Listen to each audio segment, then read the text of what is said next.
We are just one day removed from the Thunder's championship parade, already looking ahead to next season with the NBA draft because it starts tonight. Not a lot of rest here. The Thunder could be making some moves. We got Fox 25's Colby Daniels joining us here tonight, breaking down all the possible scenarios, and this could get a little tricky. Yeah, I think this is a really fun evening. First of all, I hope Sam Presti, who was the parade partier yesterday, has switched his hat to draft day dealer. There's a lot of scenarios out there right now that the Thunder are aggressively trying to move into the top 10. They have two picks tonight, number 15 and number 24.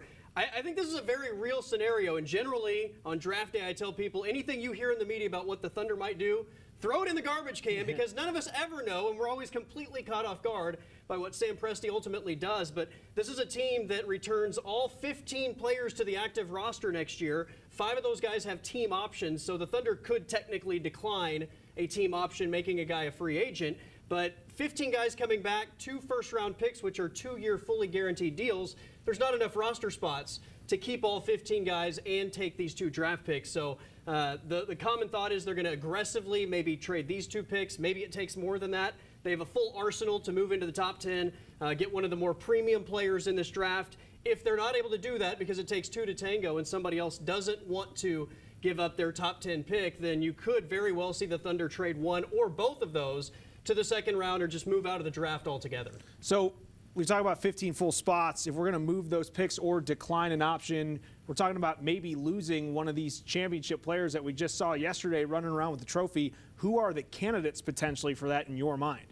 Well, you have 10 guys that have guaranteed deals next year, meaning any of those 10 guys would probably have to be moved via trade. So maybe they package a player with some picks to move somebody. If that's the scenario, who knows? When you look at the list of guys that have a team option where the team could just say, we decline to pay you X amount of dollars next year, making you an unrestricted free agent, the obvious choice in that scenario would be Ousmane Dieng.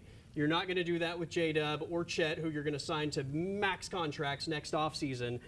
Queso Wallace looks like he's going to be a future foundational piece for this team long term, and you got him really cheap. And then A.J. Mitchell's another guy that it looks like has a huge ceiling, and you're getting him for very, very cheap. So Ousmane Dieng, to me, would be the most obvious choice if they were to decline one of those team options. So the way NBA economics work as far as the value of draft picks now, do you think in your mind 14 and 25 could get you there, or is it going to take something else moving around to package with those and move up? I think that most people probably understand the situation the Thunder are in and that they are aggressively trying to move and would probably demand more. The good thing is they have so many draft picks down the line that at some point you have to use them. Maybe tonight is the time where you aggressively trade more than 2 picks to really move into the top 5, 6, or 7 and get a player that potentially helps you immediately. If not, it's a guy that you develop and helps you down the road. And lastly, is there a guy up there that you think is the one? Like if they were going to move up, it's got to be for this guy that makes sense right now? I don't see one guy being the guy that naturally just fits into the Thunder. I mean, they're the world champions, so they don't have like tremendous needs, but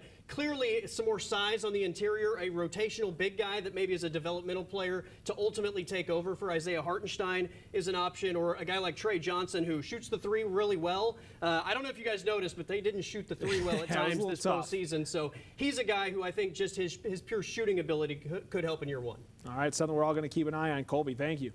Be fun draft night. And as we continue looking forward here, especially as